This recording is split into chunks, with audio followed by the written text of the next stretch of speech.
Hello বন্ধুরা, কেমন আছো তোমরা? আশা করি ভালো আছো আর আমিও ভালো আছি। গরম পড়তে না পড়তেই বড় থেকে ছোট সকলেরই কিছু ঠান্ডা ঠান্ডা খেতে ইচ্ছে করে,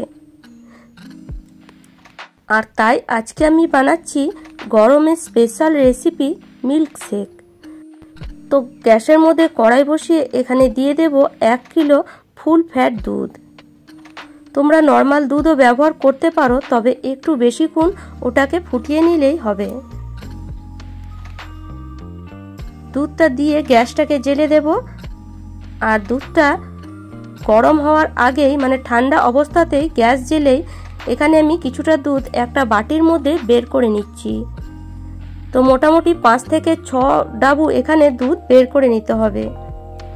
তো এই দুধটা কী কাজে লাগাবো পুরো ভিডিওটা দেখতে থাকো, তাহলেই বুঝতে পারবে। তো এখানে আমি নিয়ে নিয়েছি সবজা সিড।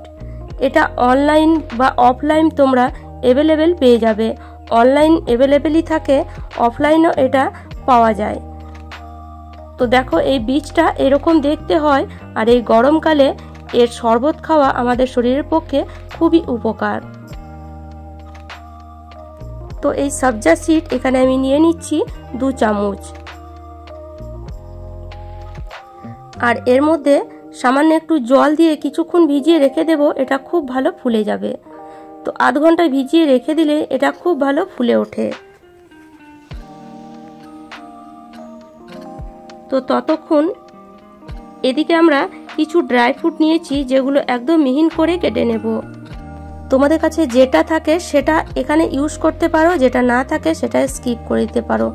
আর এখানে কিছু আলমন্ড আমি ভিজিয়ে রেখেছি, যেটার খোসাটা ছাড়িয়ে নেব। আর এই আলমন্ডটা আমি গরম জলে কিছুক্ষণ আগেই ভিজিয়েছি। দেখো গরম জলে ভেজালে খোসাটা খুব ভালো ছেড়ে যায়। আর আজকে আমি বানাচ্ছি বাদাম মিল্ক শেক, সেজন্য এখানে বাদামের পরিমাণটা একটু বেশি দিচ্ছি। তো বাদামগুলো নিয়ে নিব একটা মিক্সি জারে। তার মধ্যে যে দুধটা বের করে রেখেছিলাম 2 ডাবু দুধ এই মিক্সি জারের মধ্যে দিয়ে দিলাম, কেননা বাদামটা খালি পিসবে না, সেজন্য একদম মিহিন করে পেস্ট করব। একটুখানি কেশর একটা বাটির মধ্যে নিয়ে 1 চামচ মতন মানে 1 ডাবু মতন দুধ দিয়ে ভিজিয়ে রেখে দেব। এবার যে বাকি দুধটা আছে তার মধ্যে দিয়ে দেব ছোট চামচের 2 চামচ কাস্টার্ড পাউডার। কাস্টার্ড পাউডার এখানে দিতেই হবে, কেননা কাস্টার্ড পাউডার না দিলে দুধটা খুব বেশি ঘন হবে না, এতে মিল্ক শেকটা ভালো তৈরি হবে না। বাকি কেশরটা তোমরা যদি না থাকে তাহলে স্কিপ করতে পারো, বাদামও খুব বেশি না থাকলে সেটাও কম দিতে পারো। তবে কাস্টার্ড পাউডার এখানে 2 চামচ দিতে হবে, তবে খুব বেশি দেবে না, তাহলে দুধটা অনেকটাই ঘন হয়ে যাবে। তো এখানে দুধটা ফুটে এসেছে, আর দেখো দুধটা ফোটাতেই একটু মতন ঘন হয়ে এসেছে। তবে আর এটাকে 10 মিনিট মতন ফুটিয়ে নেব, তাতে দুধটা আর একটু কমেও যাবে আর একটু ঘন হয়ে যাবে। তো এবার এখানে মিষ্টির জন্য 2 থেকে 3 চামচ মতন চিনি অ্যাড করে দিলাম। মিষ্টি তোমরা তোমাদের পরিমাণ মতো এখানে কম বেশি দিতে পারো। চিনিটা দিয়ে কিছুক্ষণ ফুটিয়ে নেব। এবার এখানে যে বাদামটা পেস্ট করেছিলাম সেই বাদামের পেস্টটা দুধের মধ্যে দিয়ে দেব। বাদামের পেস্টটা দিলে দুধটা ঘন হবে আর টেস্টটাও দারুণ আসবে। তো মোটামুটি আবার 2 থেকে 3 মিনিট এটাকে ফুটিয়ে নেওয়ার পরে দুধের মধ্যে যে কাস্টার্ড পাউডারটা ভিজিয়ে রেখেছিলাম ভালো করে আবার এটাকে চামচ দিয়ে নেড়ে নেব, কেননা কাস্টার্ড পাউডার নিচে বসে যায়, সেই জন্য ভালো করে নেড়ে তারপরে এটাকে অল্প অল্প করে দুধের মধ্যে অ্যাড করতে হবে। দেখো এইভাবে 1 হাত দিয়ে দুধটাকে চালাতে হবে, আর 1 হাত দিয়ে এই দুধটা মানে কাস্টার্ড পাউডারের দুধটা অ্যাড করতে হবে। এতে খুব ভালো মতন দুধের মধ্যে এটা মিশে যাবে আর ডেলা বাঁধবে না। আর যদি একসাথে এটা ঢেলে দাও দুধের মধ্যে, তাহলে কিন্তু ডেলা বেঁধে যায়। ডেলা বেঁধে গেলে কিন্তু দুধটা আর খুব ভালো মতন ঘন হবে না, আর মিল্ক শেকটাও ভালো তৈরি হবে না। তো এইভাবে অল্প অল্প করে দেবে, আর 1 হাত দিয়ে দুধটা ঘোরাতে থাকবে চামচ দিয়ে। তো দেখো দেওয়ার সঙ্গে সঙ্গে দুধটা অনেকটাই কিন্তু ঘন লাগছে। এবার যে কেশর দুধটা আছে সেটা এখানে আবার অ্যাড করে দেব। কেশর দেওয়া একদমই অপশনাল, এটা খালি একটু কালারের জন্য আর সুগন্ধের জন্য দেওয়া, যদি না থাকে তাহলে স্কিপ করতে পারো। তো কিছুক্ষণ আবার দুধটাকে ফুটিয়ে নেব। তো মোটামুটি আবার 5 থেকে 7 মিনিট দুধটা ফুটিয়ে নিলে দেখবে দুধটা এরকম ঘন হয়ে যাবে। তো দুধটা যখন এরকম ঘন হয়ে যাবে তখন গ্যাসটাকে বন্ধ করে দেব আর দুধটা একটা আলাদা জায়গার মধ্যে বের করে ঠান্ডা করে নেব। তো দেখো দুধটা এখন অনেকটাই ঠান্ডা হয়ে গেছে। এবার আমি ডাবু দিয়ে দেখাচ্ছি, দেখো ডাবুর ওপরে একটা লেয়ার পড়ে গেছে। এরকম যেন লেয়ার পড়ে, তাহলে কিন্তু মিল্কশেকটা খুব ভালো লাগে আর টেস্টি লাগে। তো এখানে যে ড্রাই ফ্রুটগুলো ছিল সব আমি একদম মিহিন করে এখানে কেটে নিয়েছি।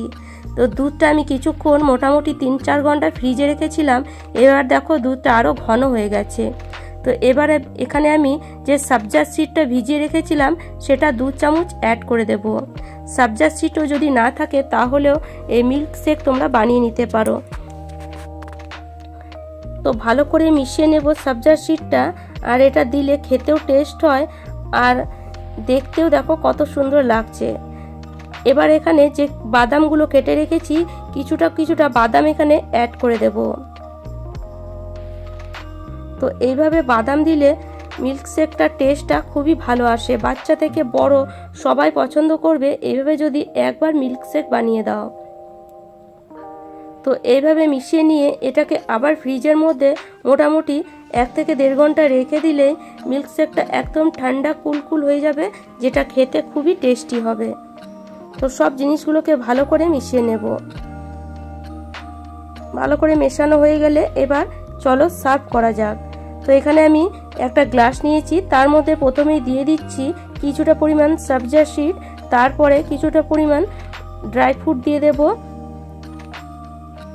ওপর থেকে, আর এই যে মিল্কশেকটা ওপর থেকে দিয়ে দিচ্ছি। তো তোমরা তোমাদের হিসাব মতো পরিবেশন করতে পারো।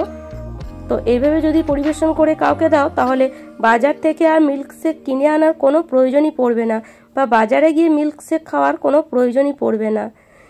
এটা দেখতেও যতটা সুন্দর লাগছে খেতেও কিন্তু ততটাই টেস্টি। দেখো এইভাবে যদি কাউকে বাড়িতে কোনো অতিথি এলে বানিয়ে দাও তাহলে সে নাম করবেই করবে, দেখতেও যেমন সুন্দর খেতেও তেমন টেস্টি। তো এইভাবে আমি একটা গ্লাস তৈরি করেছি, এখানে আরেকটা গ্লাস আরেকটাভাবে তৈরি করে নেব। তো প্রথমে আমি দিয়ে দিচ্ছি মিল্কশেক, এরপরে আমি দিয়ে দিচ্ছি কিছুটা পরিমাণ সবজা সিড, আর ওপর থেকে যে ড্রাই ফ্রুট আছে সেগুলো অল্প অল্প করে দিয়ে দেব। এভাবেও তোমরা সার্ভ করতে পারো। দেখো দেখতে কি দারুণ লাগছে। আর এই গরমকালে এরকম ঠান্ডা ঠান্ডা যদি মিল্কশেক পাওয়া যায় তাহলে তো আর কোনো কথাই নেই, বাচ্চা থেকে বড় কে না খেতে ভালোবাসে। তো আশা করি আজকের রেসিপিটি তোমাদের ভালো লেগেছে, আর আমার রেসিপি যদি তোমাদের এতটুকুও ভালো লাগে তাহলে অবশ্যই লাইক করো, শেয়ার করো, আর আমাকে কমেন্ট করে অবশ্যই জানিও। যারা আমার চ্যানেলে নতুন বন্ধু হয়েছো তারা প্লিজ চ্যানেলটিকে সাবস্ক্রাইব করে নিও এরকম নিত্য নতুন রেসিপি পাওয়ার জন্য। তো চলো আজ এই পর্যন্ত, ভালো থেকো, সুস্থ থেকো, ধন্যবাদ।